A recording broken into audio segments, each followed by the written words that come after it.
On Tuesday, Defense Acquisition Council has cleared the procurement of carbines, swarm drones, bulletproof jackets, which will worth about 28,000 crores rupees.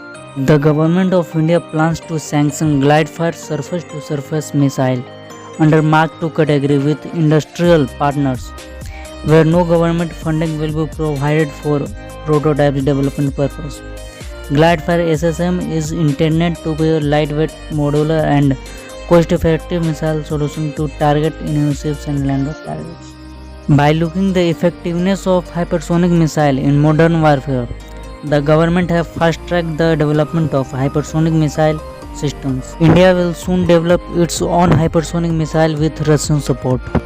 IDX signed its 100th contract in New Delhi with a firm called Pacify Medical Technologies Private Limited. This is a remarkable achievement for India in modern military innovation with IDX. An Indian Army soldier posted in Rajasthan are arrested for leaking sensitive data to Pakistan.